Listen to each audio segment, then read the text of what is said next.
sounds. BBC Radio Derby. To tennis.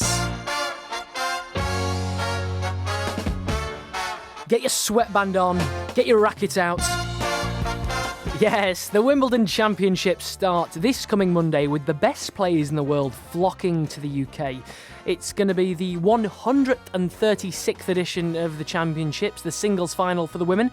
That takes place on Saturday the 15th of July and the men's final the Sunday after. Rob Salmon is from the Derbyshire Tennis Association and is a full-time tennis coach at Church Broughton Tennis Club. It's super exciting. I mean, Wimbledon is just such a brilliant showcase for what is a brilliant sport. So, just as a tennis fan, I'm so excited to just watch.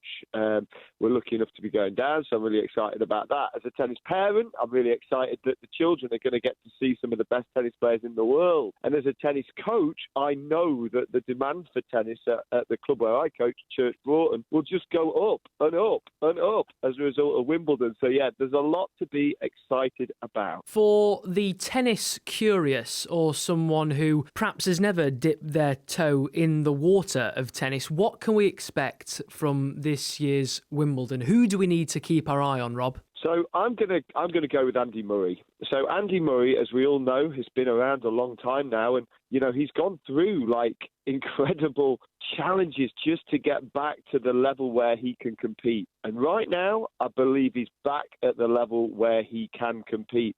I think whilst his ranking may not show it, I believe he's one of the top 10 grass court players in the world as it stands, and therefore I'm really hoping that he's going to roll back the years and give us an incredible tournament and lots of things to shout about. It's going to be an adventure for Andy Murray, and I can't wait to see what happens. How important is it, do you think, that we can watch it on free-to-air telly? Because there's a lot of sport going on this summer. A lot of it you have to pay subscriptions to watch. But with tennis, with Wimbledon, it is almost on 24/7 for the next 2 weeks.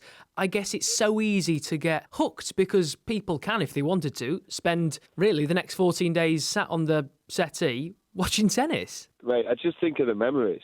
From when I was a kid, I used to come in, I used to put on the BBC and I used to watch Wimbledon, and those memories have stuck with me. I was probably a bit older by this point, but when Andre Agassi won Wimbledon, I watched it on free to air and I shed a tear because it meant that much to me.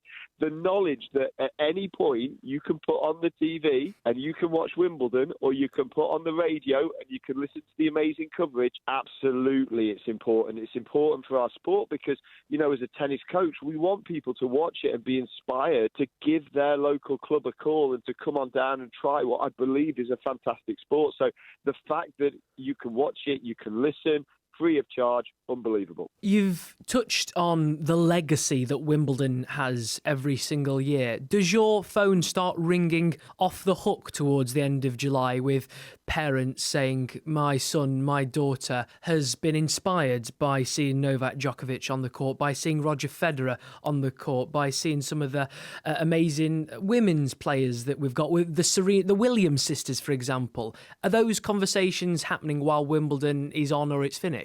Yeah, there's no doubt about it that when the profile of the sport goes up, you get more interest in the sport, and it's up to us as coaches and clubs to show people that tennis can be a really fun sport for everybody, for absolutely everybody. And actually, it's not Wimbledon related, but we saw that when Emma Raducanu won the US Open. You suddenly saw this massive peak in interest. So absolutely, when tennis is in the public eye, the public want to get involved in tennis. You've mentioned Emma Raducanu. Have we got any prospects of homegrown talent when it comes to the women's draw? Yeah, absolutely.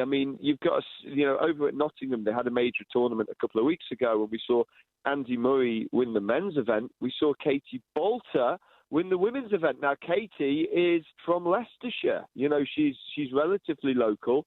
She's got a fantastic grass court game. And let's really hope she can compete. I really believe she can. Let's roll on 2 weeks from now. If I speak to you again on the afternoon, evening of Sunday, the 16th of July. Rob, if you were to have a guess, how many hours of tennis do you think you'll have watched by then?